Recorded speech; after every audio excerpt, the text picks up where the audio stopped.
jika engkau tidak ridho terhadap apa-apa yang telah Allah berikan kepadamu, maka Allah akan jadikan dunia menyibukkan diri.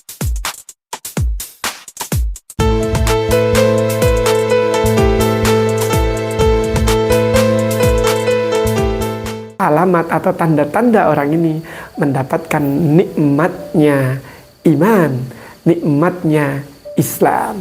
Salah satu dari tanda-tanda orang yang diberikan oleh Allah kelezatan iman, yaitu menjadikan Allah dan Rasulnya lebih dicintai dari apapun. Jadi dia meminta kepada Allah itu lebih dicintai daripada Allah kabulkan doanya. Nah, dari salah satu kelebihan, salah satu keutamaan dari orang-orang yang senantiasa berzikir kepada Allah, ahli zikir, yang disebutnya ahli zikir itu mereka senantiasa membasahi lidahnya, membasahi bibirnya untuk menyebut asma Allah, menyebut berzikir memuliakan Allah Subhanahu wa ta'ala. Ini tentu kedudukannya lebih tinggi daripada orang yang senantiasa berdoa kepada Allah, walaupun doa itu sendiri ibadah.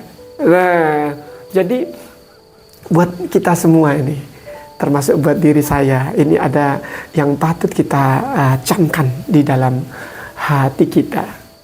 Dalam hadis qudsi juga, wahai manusia, aku ciptakan engkau, tugasmu beribadah kepadaku. Gitu kata Allah kan. Jangan engkau bermain-main. Makanya zuzina linnasi hubbus sahawati minan nisa, dijadikan terasa indah dalam pandangan manusia kecintaan terhadap wanita, terus dan selanjutnya terhadap harta benda, anak-anak, gitu kan. Itulah sesuatu permainan-permainan di dunia isinya itu, yang tidak disibukkan dengan permainan-permainan. Mereka fokus beribadah kepada Allah. Waktu-waktunya yang Allah berikan bernilai ibadah. Ini yang disebut jangan engkau main-main. Nah, tugasmu hanya beribadah kepada aku.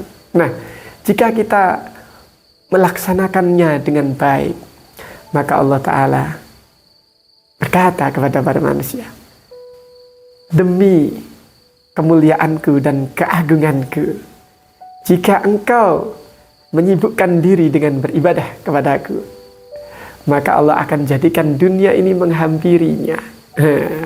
Dan engkau di sisiku sebagai orang yang terpuji. Nah, tentunya orang-orang yang terpuji adalah orang-orang yang baik. Orang-orang yang baik tentu akan mendapat cintanya Allah. Allahu yuhibbul muhsinin. Allah mencintai orang-orang yang baik, yang spesial, yang terpuji kedudukannya, terpuji akhlaknya, terpuji ucapannya, terpuji perbuatannya. Nah, ini karena setiap saat, setiap waktu yang diberikan Allah kepadanya, semuanya bernilai ibadah. Dan jika engkau ridho terhadap apa-apa yang telah aku berikan kepadamu, nah ini, maka Allah akan jadikan hatimu dengan penuh keberkahan. Allah akan jadikan dunia menghampirimu. Dikejar dunia. Jangan heran karena orang-orang semacam itu dikejar dunia, tapi dia memandang dunia tidak di hatinya, tapi di tangannya saja. Dunia di tangan, di hati jangan. Nah, tentu karena hatinya sudah futuh, dibukakan oleh Allah rahasia-rahasia kehidupan, sehingga semua kehidupannya orientasinya adalah mengharap wajah Allah. Tentu orang-orang semacam ini nanti kelak bisa diberikan nikmat yang besar di sisi Allah. Ketika di dalam surganya Allah diberikan kenikmatan yang besar hanya orang-orang yang beriman, yaitu melihat wajah Allah.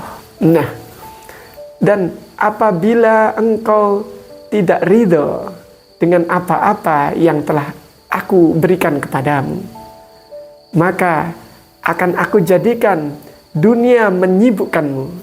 Nah, ya ini bahaya kan? Kita semuanya tahu bahwa kita kadang pagi, siang, malam selalu nyari dunia, nyari kerja, sibuk ini, sampai ibadah hanya sampingan saja. Ibadah bukan sesuatu yang prioritas. Bahkan Kita menganggap kerja itu ibadah padahal kita meninggalkan kewajiban. Tentu bukan seperti itu. Kerja bisa bernilai ibadah manakala kewajiban-kewajiban sebagai seorang hamba, yaitu beribadah kepada Allah, tidak ditinggalkan. Ini yang disebut kerja bernilai ibadah. Nah, jika engkau tidak ridho terhadap apa-apa yang telah Allah berikan kepadamu, maka Allah akan jadikan dunia menyibukkan dirimu. Engkau akan seperti binatang buas yang berlari di padang gurun. Nah, berlari di padang gurun tentu akan capek saja. Tidak ada yang bisa kita makan, tidak ada yang bisa didapati kecuali apa-apa yang telah Allah sudah tentukan untuk kita. Nah, itu yang disebut rizki sudah ditakar, rizki nggak bakal ketukar. Nah, itu. Tapi apa yang menyebabkan orang itu dimudahkan rizkinya oleh Allah? Seperti yang kita bahas kemarin, banyak penyebabnya. Yang pertama adalah kesungguhan ikhtiar dalam menjemput rezeki. Ini juga menjadi faktor penting. Rezekinya sudah ditentukan oleh Allah, tapi kesungguhan ikhtiar ini akan menambahnya keberkahan rezeki itu. Yang kedua, berbuat baik kepada orang tua. Karena apabila orang tua kita ridho kepada kita, Allah pun akan ridho kepada kita. Nah, ini orang tua adalah salah satu jalan kita meraih kesuksesan dunia dan akhirat. Nah, yang ketiga adalah silaturahim. Nah, silaturahim ini sangat perlu sekali. Selain silaturahim akan menambah relasi, menambah ilmu kita, bertukar pikiran dengan teman kita, dengan sahabat kita, dengan saudara kita, juga ini akan bernilai ibadah.